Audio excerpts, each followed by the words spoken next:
কেউকে কাঁদিয়ে যদি নিজেকে বড় ভাবো, তাহলে সেটাই হবে তোমার জীবনের সব থেকে বড় ভুল। কারণ বিধাতা একান্তই কারো জন্য কষ্ট সৃষ্টি করেনি। মনে রেখো, অভিশাপ বলতে একটি কথা আছে, আর তোমার দেওয়া কষ্ট অভিশাপে তুমিও একদিন কাঁদবে। কাল সারা রাত তোমায় ভেবে কেঁদেছি, তোমায় ছাড়া থাকতে হবে তা মেনে নিয়েছি। তুমি সুখে থেকো আমায় ছাড়া, এর বেশি কিচ্ছুই চাই না। কি অপরাধ ছিল আমার যে খুব বেশি ভালোবেসেছিলাম তোমাকে? এটাই কি ছিল আমার অপরাধ? কেন আমার জীবনটা নিয়ে খেলা করলে? পৃথিবী নাকি দুটা জিনিস খুব পাওয়া খুব কষ্ট পায়। এক হচ্ছে মনের মানুষ, দুই মানুষের মন। সত্যি আজও দু চোখের জল দিয়ে সেটা বিশ্বাস করতে চাস।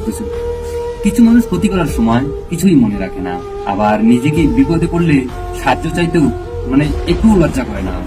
তোকে সাহায্য না করলেও শুনতে হয় স্বার্থপর জাতীয় শব্দ। কেউ যদি অভিমানে তোমার সঙ্গে কথা না বলে, বুঝে নিবে সে তোমার আড়ালে মিস করে।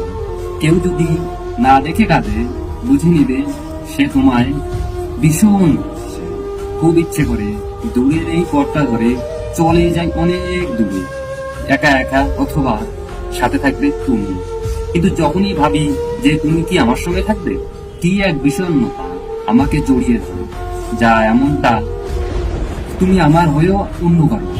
ঘৃণা আর ভালোবাসার দূরত্ব খুব বেশি একটা নয়। মানুষের মনে থাকা পাখির মতো বসবাস করে। একজনকেই ডাক দিলে হয়তো অন্যজনেও জেগে ওঠে। চেনা মধ্যরাত্রে, অচেনার এই রাত্রে, যা কোনো উদ্দেশ্য নেই, কোনো স্বপ্ন নেই, কারো প্রতি আর গভীর টান নেই, আর মমতা নেই, কোনো দায়িত্ববোধ নেই, আর কারো প্রতি বিন্দুমাত্র ভালোবাসা। আজও শুধু সীমাহীন আর এক বুক শূন্যতা।